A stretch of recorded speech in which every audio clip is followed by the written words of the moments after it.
Di balik meja kantor yang dingin dan rapi, seorang wanita duduk menunduk. Tangannya gemetar menahan gugup.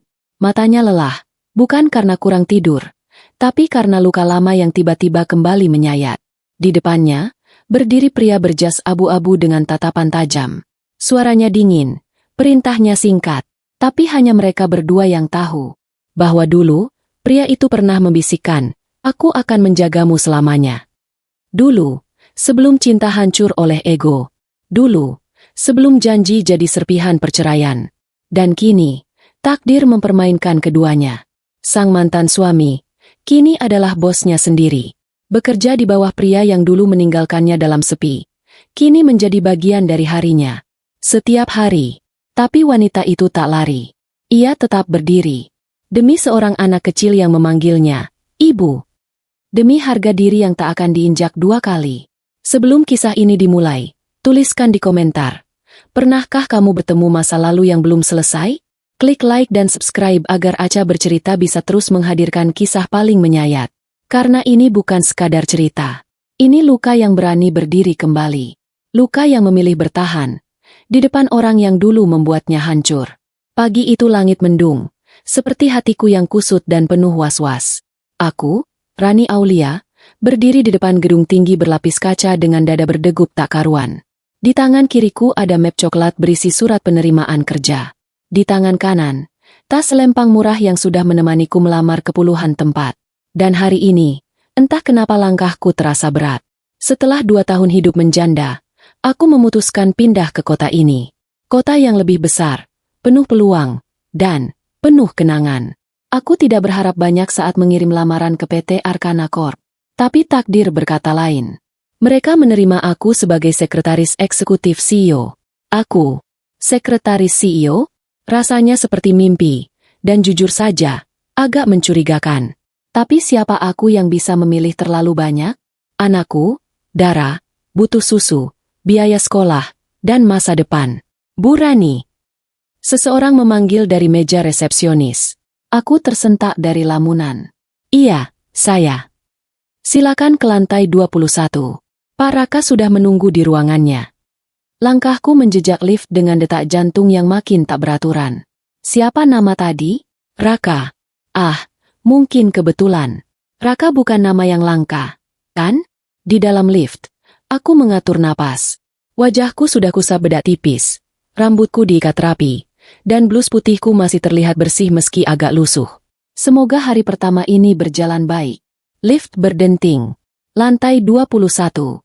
Pintu terbuka. Dan dunia seakan berhenti. Di depan pintu kaca besar bertuliskan, CEO Office. Berdiri seorang pria tinggi dengan jas abu-abu dan wajah yang sangat, amat, aku kenal. Raka Aditya Putra. Suamiku. Mantan suamiku. Ia berdiri membelakangiku, sedang berbicara di telepon. Namun seketika menoleh saat mendengar suara pintu terbuka. Tatapan kami bertemu. Untuk sepersekian detik.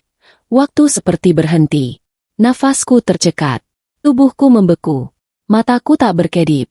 Dia tak berubah banyak. Wajah tegasnya masih sama. Hanya lebih dewasa. Janggut tipis menghiasi dagunya. Dasi rapat dan jam tangan mahal di pergelangan kirinya menunjukkan betapa jauh kami telah terpisah. Kelas sosial, dunia, dan takdir. Raka menutup telepon pelan. Ia menatapku tanpa senyum. Dingin. Rani. Hai. Suaraku nyaris tak terdengar. Kamu CEO-nya. Dia tidak menjawab pertanyaanku. Matanya menelusuri wajahku sejenak. Lalu bergerak ke map di tanganku. Kamu diterima bukan karena aku. Aku tidak tahu kamu yang melamar. Katanya datar. Aku hanya mengangguk. Tenggorokanku tercekat. Ingin rasanya berbalik dan lari. Tapi aku butuh pekerjaan ini. Bukan untukku. Untuk Dara. Mulai hari ini kamu kerja di sini. Ruang kerjamu di sebelah ruang saya. Dan, Rani. Aku menatapnya. Bersikap profesional. Ucapan itu seperti tamparan. Bukan karena kata-katanya. Tapi karena nadanya. Dingin. Seolah masa lalu kami tak pernah ada. Seolah aku hanya pegawai biasa. Aku mengangguk lagi. Siap, Pak. Ia membalikan badan dan masuk ruangannya tanpa sepatah kata pun lagi. Hari pertama berjalan seperti mimpi buruk. Aku diperkenalkan kepada staf lain sebagai sekretaris eksekutif. Tapi sorot mata orang-orang jelas mencurigai. Mungkin mereka berpikir aku orang dalam. Mungkin mereka tahu aku dan Raka pernah menikah. Atau mungkin hanya naluri manusia yang tajam terhadap gosip. Setiap aku melihat Raka, jantungku berdegup. Bukan karena cinta, tapi karena luka lama yang disobek kembali. Kami dulu menikah penuh cinta, melawan restu keluarga, membangun rumah tangga dari nol. Tapi ambisi Raka yang makin menggila dan kesibukannya yang melupakan rumah membuat semuanya retak. Saat aku keguguran, dia bahkan tak datang ke rumah sakit. Katanya ada meeting penting. Dan sejak hari itu, semua berubah. Dia makin jauh. Kata-katanya makin kasar. Sampai akhirnya, aku mengajukan cerai. Ia tak menahan. Bahkan tanda tangannya seperti tanpa beban. Kamu yang mau, katanya saat itu. Tapi sekarang, takdir seolah mempermainkan kami. Aku kembali bertemu dia, bukan sebagai istri, tapi sebagai bawahan. Lebih menyakitkan dari yang bisa kubayangkan. Jam istirahat, aku duduk di pojok pantry, sendirian. Nasi bekalku sudah dingin, tapi aku tak punya nafsu makan. Di layar HP, ada foto Dara yang sedang tertawa saat main ayunan. Anakku, satu-satunya alasan aku masih berdiri sampai hari ini. Sudah makan? Aku terkejut. Suara itu, Raka. Aku buru-buru menyembunyikan ponselku. Sudah, Pak. Jangan panggil aku, Pak. Kalau di luar ruangan. Di sini kita bicara sebagai manusia biasa. Aku tidak tahu harus menjawab apa. Ia menatapku sejenak. Wajahnya tak berubah, tapi matanya tak setegar biasanya. Kamu kelihatan lebih kurus, katanya. Aku pura-pura sibuk mengaduk bekalku. Ya, begitulah hidup. Ia tidak membalas. Hanya diam, lalu berbalik dan pergi. Dan saat itu, air mataku nyaris tumpah. Tapi aku tahan. Karena aku tahu, aku tidak boleh lemah. Tidak di depan dia. Tidak lagi. Pagi itu, Liana mencoba menjalani hari seperti biasa. Ia ikut ibunya ke salon untuk mencoba riasan. Mencoba tersenyum saat Prias memuji wajahnya yang cocok dengan nuansa peach lembut. Tapi hatinya jauh dari lembut. Ia berdenyut keras, seperti ditusuk kenangan yang belum kering. Di cermin, ia melihat bayangan dirinya. Wajah cerah, mata teduh, tapi kosong. Ia sadar, di balik senyumnya hari itu, ada luka lama yang belum selesai. Setelah selesai dari salon, Liana berpura-pura ingin mampir ke toko bunga. Tapi alih-alih ke florist, ia diam-diam kembali ke tempat Reza, RZ Creative Studio. Reza sudah menunggunya. Tanpa banyak basa-basi, ia mengajak Liana masuk ke ruangan kecil di belakang studio. Di sana, sebuah meja kayu penuh dengan dokumen, rekaman suara, dan satu benda yang membuat Liana tercekat. Ponsel lama miliknya yang dulu hilang entah kemana. Aku temukan ini di rumah Dimas, sahabat kita dulu, ucap Reza pelan. Ternyata banyak hal yang gak pernah sampai ke kamu. Dengan tangan gemetar, Liana mengambil ponsel itu. Reza menunjukkan folder di dalamnya, berisi draft pesan dari Reza, pesan panjang berisi permintaan maaf dan permohonan untuk bertemu. Ia juga menemukan rekaman suara ibunya. Kalau kamu sayang Liana, kamu harus pergi dari hidupnya. Dia bukan buat kamu. Aku tahu kamu orang baik, tapi kamu bukan level kami. Dek, Liana mematung. Dunia serasa berhenti berputar. Aku nggak pergi karena menyerah. Lian, aku pergi karena aku pikir, kalau aku tetap di sisimu, kamu akan kehilangan keluargamu. Air mata mengalir pelan di pipi Liana. Ia terdiam cukup lama sebelum akhirnya berbisik. Kenapa kamu baru datang sekarang? Reza menghela napas. Aku balik dari luar kota 3 bulan lalu. Dengar kamu mau lamaran. Aku cuma pengen kamu tahu yang sebenarnya. Kalau kamu tetap pilih jalanmu, aku nggak akan ganggu. Tapi aku nggak bisa diam kalau kamu nikah karena percaya pada kebohongan. Liana berdiri. Tangannya bergetar saat ia menutup ponsel itu. Aku butuh waktu, ucapnya pendek. Lalu berbalik meninggalkan ruangan itu dengan langkah gontai. Di perjalanan pulang, pikirannya penuh guncangan. Ia mencoba meyakinkan dirinya bahwa semua sudah selesai. Arfan ada untuknya. Arfan tidak pernah bohong, tidak pernah meninggalkan. Tapi, kenapa hati kecilnya masih bergetar saat mendengar nama Reza? Saat ia sampai rumah, ibunya sedang duduk di ruang tamu, menggulung kue kering ke dalam stoples. Liana memandang wajah yang sangat ia cintai itu, dan kini juga membuat dadanya sesak. Ibu. Suaranya pelan. HM? Sang ibu menoleh dengan senyum hangat. Dulu, waktu aku putus sama Reza, apa ibu yang nyuruh dia pergi? Senyum itu perlahan memudar. Kenapa kamu nanya itu sekarang? Aku cuma pengen tahu, jawab Liana, menahan gemuruh. Ibunya terdiam sejenak. Lalu, dengan suara sangat pelan, ia berkata, Ibu cuma mau yang terbaik buat kamu. Jadi, ibu benar-benar nyuruh dia pergi. Ibu cuma takut kamu susah nanti. Lian, ibu tahu kamu cinta. Tapi cinta nggak cukup buat hidup. Reza itu kerja sambilan. Kuliah pun nggak jelas. Sementara kamu punya masa depan. Punya kesempatan. Arfan jauh lebih stabil. Mapan. Bisa bawa kamu hidup tenang. Liana menunduk. Tapi, itu bukan hak ibu untuk menentukan. Itu hidupku. Dan ibu-ibumu. Ibu tahu mana yang terbaik. Kalau kamu nikah sama Reza dulu, kamu mungkin udah hidup menderita sekarang. Liana berdiri perlahan. Ada rasa pahit di mulutnya. Dulu, ia menangis karena percaya Reza mengkhianati. Kini, ia menangis karena tahu ia tak pernah diberi pilihan. Ibu pernah bilang, cinta nggak cukup buat hidup. Tapi aku pikir, hidup juga nggak cukup tanpa cinta yang jujur. Ujarnya sebelum masuk ke kamarnya. Malam itu, Liana membuka kembali surat-surat Reza yang ia temukan di ponsel lama. Di antara file digital itu, ada satu surat yang belum pernah ia baca. Berjudul, Untuk Liana, yang selalu kuat meski aku tahu dia lemah saat sendiri. Lian, aku tahu aku bukan pria sempurna. Tapi aku mencintaimu sepenuh hatiku. Kalau kamu baca ini, mungkin aku sudah pergi dari hidupmu. Tapi aku cuma ingin kamu tahu. Aku pergi karena aku percaya kamu pantas dapat hidup yang lebih baik, bukan karena aku menyerah mencintaimu. Surat itu ditulis 3 tahun lalu. Tapi rasanya baru saja ditulis semalam. Air mata Liana jatuh lagi. Bukan karena ia masih mencintai Reza. Tapi karena ia baru sadar, ia tidak pernah berhenti. Malam itu aku tak bisa tidur. Pesan dari Raka menggemakan ribuan suara di kepalaku. Jangan larikan aku dari hidup anakku. Kalimat itu membuatku lemas. Selama ini, aku menyembunyikan darah bukan karena ingin memutuskan hubungan Raka dengan anaknya. Tapi karena aku yakin dia tak peduli. Karena dulu, saat aku mengalami keguguran pertama, dia bahkan tak hadir.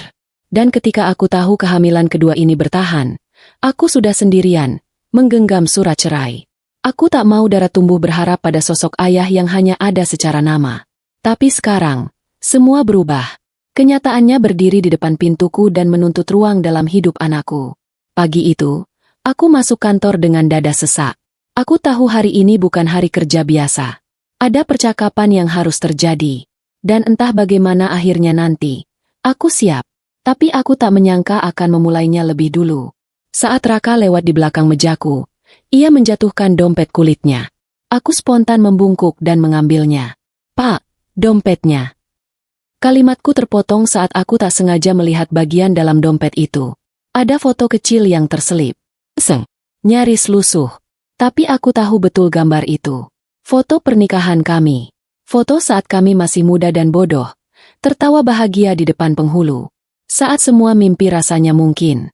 Saat kami percaya cinta cukup untuk bertahan. Raka menatapku dengan wajah dingin. Ia tahu aku sudah melihat. Aku belum sempat buang, katanya pelan. Mungkin, karena aku belum sepenuhnya siap membuang semua yang pernah kita punya. Aku mengembalikan dompet itu, berusaha tak menunjukkan apapun di wajahku. Saya pikir kamu sudah melupakannya sejak hari kamu tanda tangan surat cerai itu. Jawabku lirih. Ia tertawa kecil. Tapi tawa itu getir. Lucu ya? Kadang yang kelihatan tegar itu justru yang paling hancur. Siang itu, aku dipanggil ke ruangannya. Tak ada tumpukan dokumen. Tak ada jadwal meeting. Hanya dia dan aku. Dan udara yang makin menekan. Aku sudah tahu semuanya, Rani. Katanya akhirnya. Aku tak bertanya maksudnya. Karena aku tahu. Dara itu anakku, kan? Aku menarik napas panjang. Tak ada gunanya mengelak. Jadi aku mengangguk. Iya. Raka berdiri. Ia berjalan pelan ke arah jendela. Menatap jalanan padat di bawah sana. Kenapa kamu gak bilang? Aku ingin menjawab. Ingin berteriak. ingin menjelaskan semuanya. Tapi yang keluar hanya bisikan lemah. Karena kamu pergi bahkan sebelum aku bisa cerita. Ia berbalik. Wajahnya penuh luka yang selama ini kusangka hanya milikku. Aku tahu aku salah, Ran. Aku tahu aku egois. Tapi kamu juga salah karena tak memberiku kesempatan untuk berubah.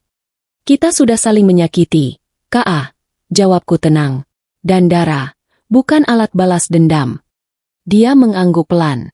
Aku gak mau rebut hak asuh. Aku tahu kamu ibu yang hebat. Aku cuma mau jadi bagian dari hidup anakku. Untuk pertama kalinya, aku melihat Raka bukan sebagai mantan suami yang menyakitiku, tapi sebagai seorang ayah yang baru menyadari kehilangan besarnya. Kalau kamu benar-benar ingin ada dalam hidup Dara, kataku, kamu harus mulai dari bawah. Jadi temannya dulu. Bukan langsung datang menuntut peran. Raka mengangguk. Apa aku boleh menemuinya? Pelan-pelan. Aku mengangguk. Tapi bukan sebagai ayah. Belum. Kenalkan dirimu sebagai teman ibunya. Seminggu kemudian, Raka datang ke taman kecil dekat kos. Tempat biasa aku ajak Dara main sepulang kerja. Dara bermain perosotan sambil tertawa riang. Dan aku duduk di bangku panjang, menatap dari jauh. Raka datang dengan membawa kotak jus dan buku cerita. Hai, kamu Dara ya? Sapanya lembut. Dara menatapnya dengan rasa ingin tahu. Om siapa? Aku teman Mama. Namaku Raka. Boleh temani kamu main?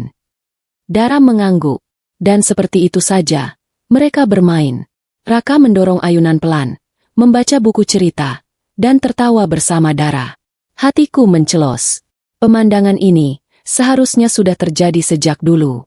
Saat Dara tertidur di pangkuanku sore itu, Raka duduk di sampingku. Tangannya gemetar saat menyentuh ujung rambut Dara. Dia mirip aku waktu kecil, katanya pelan. Tapi matanya kamu banget. Aku tak menjawab. Mataku sudah basah. Aku nggak akan minta kamu balikan, Rani, ucapnya. Tapi tolong biarkan aku jadi ayah. Aku hanya menatapnya. Dalam diam, aku tahu satu hal, luka kami belum sembuh. Tapi Dara adalah jembatan yang tak boleh runtuh. Setiap sore di taman itu, aku melihat pemandangan yang tak pernah kuduga akan terjadi lagi dalam hidupku. Seorang pria, yang dulu menandatangani surat cerai tanpa menoleh ke belakang, kini duduk bersila di rumputan, menggambar pelangi bersama anak yang ia tinggalkan bahkan sebelum sempat mengenalnya. Raka menjaga janjinya. Ia datang bukan sebagai ayah, tapi sebagai Om Raka, teman baru yang baik hati dan suka membawakan susu coklat. Dara menyukainya. Anak itu memang tak punya banyak teman pria dewasa. Dan kehadiran Raka, seperti potongan puzzle yang tiba-tiba pas dalam hidup kecilnya. Namun kebahagiaan ini tak bertahan lama. Di balik setiap pertemuan manis, ada gelombang yang diam-diam membesar di dalam hati Raka. Suatu malam, pintu kosku diketuk keras. Dara sudah tidur. Aku membuka pintu dengan hati tak tenang. Raka berdiri di sana. Wajahnya gelap. Tangannya mengepal. Kita perlu bicara. Aku mengangguk, mengajaknya duduk di dalam. Ia menatapku lama, lalu berkata dengan nada tajam. Aku sudah bicara dengan pengacaraku. Darahku langsung turun ke kaki. Maksudmu? Aku ingin hak asuh. Setidaknya hak untuk diakui sebagai ayah. Aku ingin Dara tahu siapa aku sebenarnya. Aku menelan ludah. Kamu mau bawa dia pergi dariku? Bukan begitu. Serunya cepat. Aku tahu kamu ibu yang hebat. Aku gak akan rebut Dara. Tapi aku juga punya hak. Ran. Dia anakku juga. Aku ingin namaku ada di akta kelahirannya. Aku ingin dia tahu aku ayahnya. Bukan sekadar, Om. Aku berdiri. Mataku menajam. Kamu pikir kamu bisa datang setelah 2 tahun, lalu langsung minta tempat seolah tak pernah pergi. Raka bangkit. Wajahnya tegang. Aku gak minta kamu maafkan aku. Tapi aku gak bisa terus hidup pura-pura. Dara anakku. Dan aku berhak jadi bagian dari hidupnya secara utuh. Dan aku berhak melindunginya dari luka yang sama. Kami saling menatap. 2 manusia yang pernah saling mencintai, kini berdiri sebagai 2 kutub bertolak belakang. Antara keinginan dan perlindungan. Antara rasa bersalah dan trauma. Kalau kamu pakai jalur hukum, suaraku bergetar. Kita bukan lagi 2 orang dewasa yang saling mencoba memahami. Tapi 2 orang yang bertarung di atas luka seorang anak. Wajah Raka melembut. Aku gak akan gugat. Tapi aku akan terus datang. Aku akan tetap jadi, Om, kalau itu satu-satunya jalan. Tapi aku ingin Dara lihat siapa aku sebenarnya, dan biarkan dia sendiri yang menilai. Hari-hari berikutnya menjadi masa ujian. Dara mulai sering bertanya, Om Raka kok mirip aku, ya? Aku tersenyum getir. Karena kamu pintar kayak dia. Kenapa Om Raka gak tinggal bareng kita aja? Aku hanya bisa memeluknya. Dan Raka, dengan semua kerumitan di kepalanya, tetap datang. Setiap Jumat sore, membawa buku cerita, boneka baru, atau sekadar menemani Dara makan es krim. Ia tak lagi memaksa. Tapi ada kesedihan yang makin sulit ia sembunyikan. Sampai suatu hari, rahasia itu pecah sendiri. Dara jatuh sakit. Demam tinggi. Aku panik. Dan satu-satunya orang yang terpikir untuk kuhubungi adalah Raka. Ia datang dalam waktu 15 menit. Mengangkat Dara, membawanya ke rumah sakit, membayar semua biaya tanpa banyak tanya. Di ruang IGD, Raka menggenggam tangan Dara yang lemah. Bertahan ya, Nak. Om di sini. Aku berdiri di pojok ruangan, melihat tangan besar itu menggenggam tangan mungil anakku. Dan aku tahu, detik itu juga, aku tak bisa lagi menyangkal hakikat mereka. Beberapa hari setelah Dara sembuh, kami duduk bertiga di ruang tamu kos kecil ini. Aku menghela napas. Dara, kamu sayang Om Raka? Anakku mengangguk cepat. Iya, Om Raka baik. Lucu. Mirip aku. Aku menatap Raka, lalu kembali ke Dara. Dara, Om Raka itu, sebenarnya bukan cuma Om. Dara mengerutkan kening. Bukan. Aku menelan ludah. Dia, ayah kamu. Dara mematung. Mulutnya terbuka sedikit. Lalu perlahan, menoleh ke Raka. Om, ayah. Raka tersenyum. Matanya basah. Ia mengangguk. Iya, Nak. Aku ayahmu. Maaf baru bilang sekarang. Maaf udah lama gak ada. Dara menatapnya lama. Lalu, memeluknya. Dara punya ayah. Bisiknya pelan. Tangis kami pecah malam itu. Tangis yang lama tertahan oleh ego dan luka. Tapi akhirnya, semua runtuh. Hanya tersisa satu hal, kenyataan bahwa Dara tak bisa dipisahkan selamanya. Setelah hari itu, Raka mulai mengambil peran lebih aktif. Mengantar Dara ke sekolah, hadir di rapat orang tua, bahkan ikut kelas menggambar. Namun, hidup tak pernah sederhana. Clara, tunangan Raka, datang ke kantor. Dan semuanya berubah. Pagi itu matahari bersinar terang.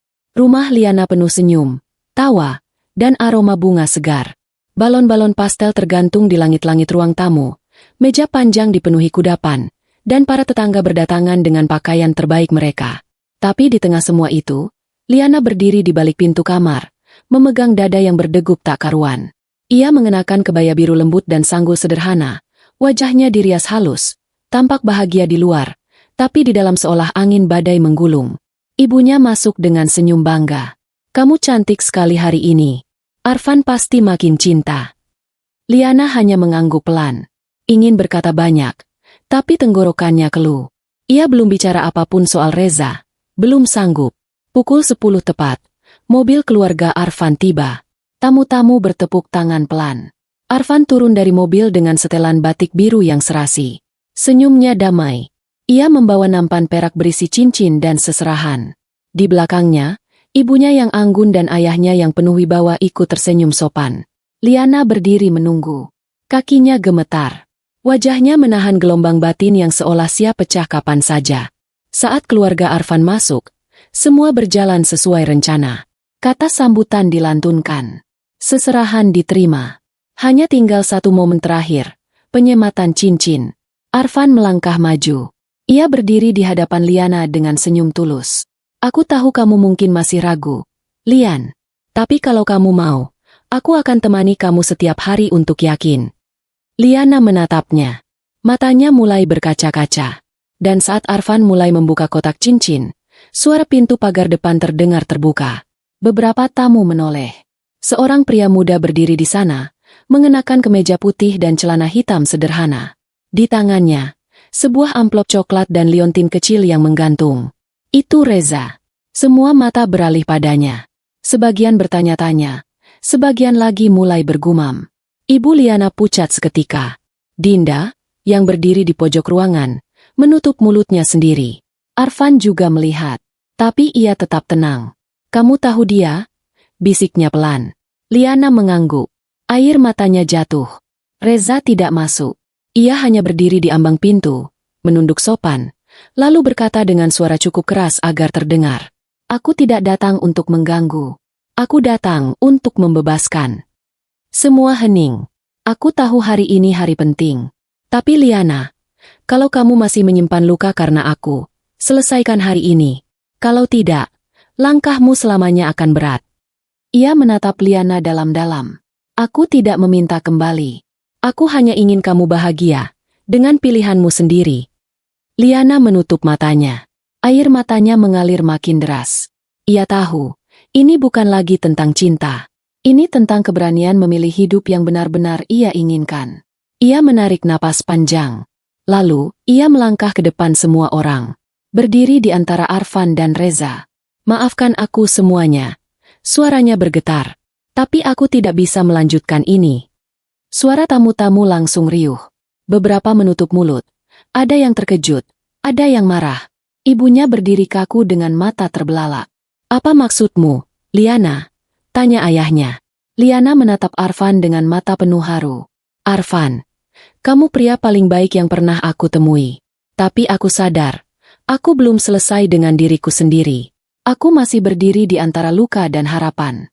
Dan aku tidak ingin menyeret kamu dalam kebingungan yang bukan milikmu. Arfan diam. Napasnya berat. Tapi setelah beberapa saat, ia tersenyum pahit. Kamu jujur. Dan itu lebih berharga daripada pernikahan palsu. Ia menutup kotak cincin, lalu menunduk dalam pada orang tua Liana. Saya mohon maaf, tapi saya menghormati keputusannya. Reza masih berdiri di depan pagar. Tak bergerak. Liana berbalik padanya. Aku tidak langsung ke kamu, Reza. Aku ke diriku sendiri dulu. Mungkin suatu hari aku bisa mencintai lagi. Tapi kali ini dengan hati yang utuh. Reza mengangguk. Air matanya jatuh tanpa kata. Siang itu, tamu-tamu pulang lebih cepat dari rencana. Banyak yang kecewa, banyak pula yang salut. Ibu Liana marah besar, tapi ayahnya hanya duduk diam dan berkata, lebih baik sakit hari ini, daripada pura-pura bahagia seumur hidup. Di kamarnya, Liana melepas kebaya. Ia merasa ringan. Tangisnya tak lagi karena bingung, tapi karena lega. Untuk pertama kalinya, ia memilih sendiri. Namanya tertulis jelas di layar ponselku. Raka Aditya Putra, Clara Permatasari. Pemesan undangan pernikahan. Jumlah 300. Tema warna emas marun.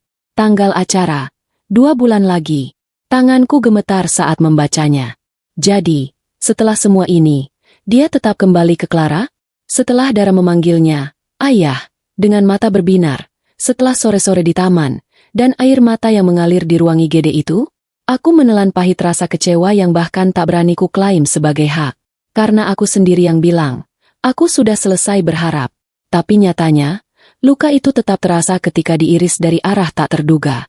Aku tak ingin tahu kenapa dia memilih kembali. Aku tak ingin mendengar alasan. Yang ku tahu, aku harus tetap berdiri, demi Dara, demi diriku sendiri, demi harga diri yang kupungut kembali setelah dicampakkan. Seminggu berlalu. Aku tak menghubungi Raka. Ia pun tak muncul di taman seperti biasanya. Dara bertanya-tanya, tapi aku hanya menjawab, Om Raka sedang sibuk. Dan suatu malam, tepat saat aku baru saja mematikan lampu studio, seseorang berdiri di depan pintu. Tubuh tinggi itu masih sama. Jaketnya, sepatu kulitnya, bahkan gaya berdirinya yang tenang, tak berubah sejak terakhir kali aku melihatnya di ruang rapat itu. Raka. Aku menahan napas. Ada perlu. Ia masuk perlahan, membawa map coklat di tangannya. Aku mau batalkan pesanan undangan itu. Aku terdiam. Kamu yakin? Ia menatapku. Wajahnya lebih letih dari biasanya, tapi juga lebih damai. Clara dan aku sudah berakhir. Kali ini benar-benar selesai. Aku tak tahu harus bahagia atau iba. Jadi aku hanya duduk dan membiarkannya bicara. Aku pikir selama ini yang kubutuhkan adalah membangun ulang hidupku dari kehancuran dulu. Tapi ternyata, aku terus lari. Dari kesalahan, dari luka, dari kamu. bahkan dari Dara. Ia menghela napas panjang. Waktu aku lihat Dara sakit dan kamu menggenggam tangannya sepanjang malam, aku tahu, aku gak akan pernah menemukan cinta yang seutuh itu di tempat lain. Dan aku sadar, cinta seperti itu gak harus selalu berujung pada pernikahan. Aku memandangnya. Aku gak datang buat minta kamu balikan, Ran. Aku gak datang untuk minta penebusan. Aku cuma datang buat minta satu hal. Apa? Tanyaku pelan. Biarkan aku tetap ada. Gak sebagai suami, tapi sebagai ayah Dara. Sebagai orang yang akan datang kalau kamu butuh.